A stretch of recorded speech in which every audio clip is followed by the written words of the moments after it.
And I'm also eating a salad. Wow. Wow. So, the West Coast has been treating me really well. I've got to say, adapting to the changes of my environment, where I live, and just everything. It's really crazy. And at first, it was kind of hard. When my mom called me the first time, I was crying so hard. So, change is never easy. Even if you crave change, it can still be very tough. And so, to move on to the more serious part of my video, is I really want to talk about how my experience here has already taught me a lot about myself and who I am, and it's brought me closer to who I am. I feel like I know myself even more than I did a week ago.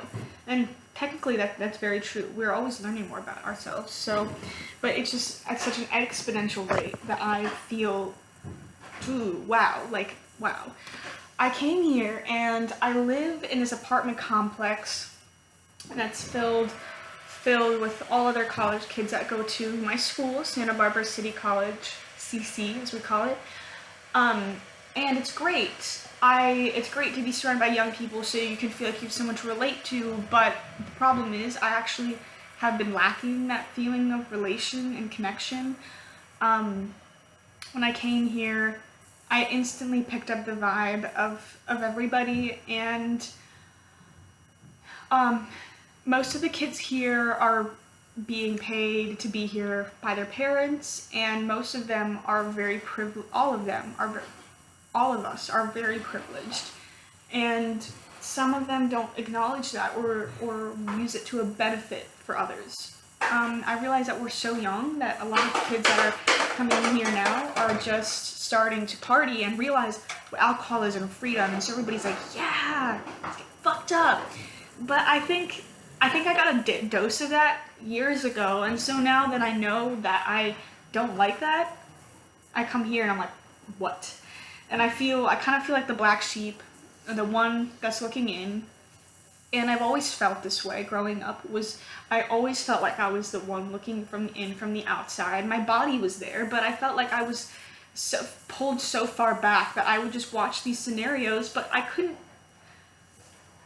somehow put myself into the scenario because I could not relate to it at any point. I could relate to it, but I didn't want to relate to it anymore. I've kind of closed off some of these chapters, or I've grown from those points in my life that I don't want to revisit them again. And that could just be fear that's running that sort of thought process. But I feel as though I've watched a lot of Ralph Smart videos in the past week, and it's really definitely told me I need to surround myself with the people that I want to become like, or the people that match my vibrational frequency, those who I can get along with, and we want to make each other better people. And so I haven't really experienced that a lot here yet, and so that was really discouraging when it came for me to find the self-confidence to get a job, or the self-confidence to kind of wander out on my own instead of just because I'm lonely sticking with the pack of people that don't make me feel good about myself. But I did break away, and I did learn some great things. I've found some stability in my workout routines and my diet. I haven't been vegan, I've just been vegetarian, but it's still been really great to be able to feed my body in the way that I'd ultimately like to. So I feel lucky for that. But even though Santa Barbara, California, where I am now, it's not the place for me, I'm here, and I'm starting to make a life for myself. And I know that there's a reason why that's happening. Even though I know that this is not the place where I want to be for an extended amount of time, I know that I do have a time period to be here, and I'm gonna enjoy it. I'm gonna do a couple years at the college, or do a year and see how that goes, and I'll play it by ear. But I'm starting to make this life, so I'm going to live it. I'm starting to get more into the community and into the people of the community that I feel like, okay, don't panic, don't run away, hold your ground, know yourself, and continue to move forward. And so it's almost like, for me, this kind of feels like I'm not lost, but my path is winding. So I feel like I'm getting pulled away from my purpose, but the purpose is still there and it's moving forward.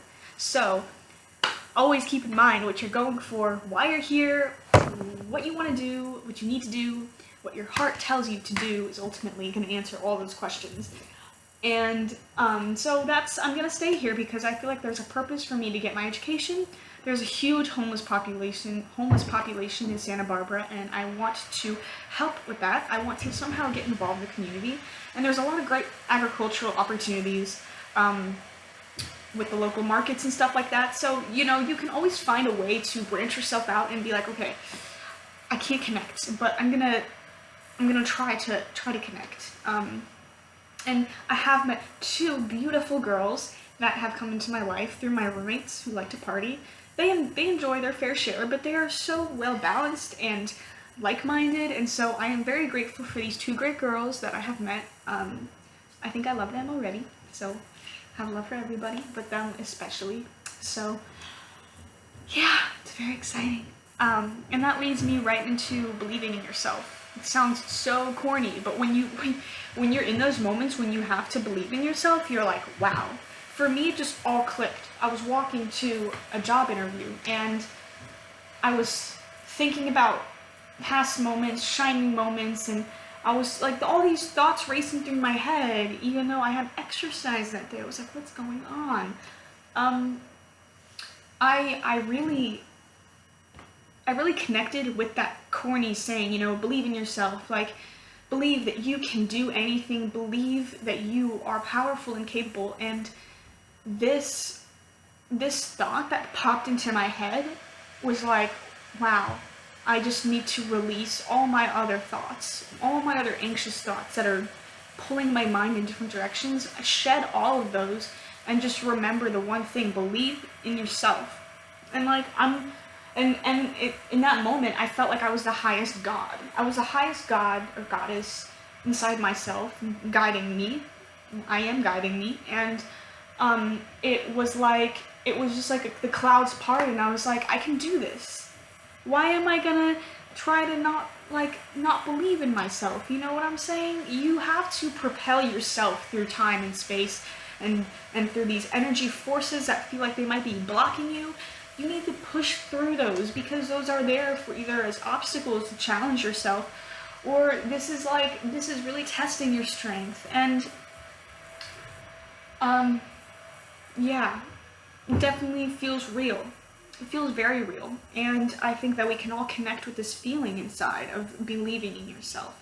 But we just need to bring ourselves to these events and challenges and these moments where we can believe in ourselves. If you are going through the mundane, everyday routine or everyday cycle, and you feel like you're not getting much out of it, you feel bored, you feel like nothing's hard anymore, as nice as it is to have easy things, you're not going to be given the opportunity to believe in yourself and to build yourself up from the inside if you never face these situations. And so my will to you guys, my wish to every beautiful person right now out there watching this video or not watching this video, is I just want everybody to take a chance. If you've always wanted to do something, do it. If you wanted to go move somewhere, do it. Or even if you're questioning yourself in your daily life, believe in yourself, because you are so capable, and the more you pursue these capabilities, the more they're going to grow. And so, just like flowers, we all bloom. Peace, love, guys. Thanks for watching.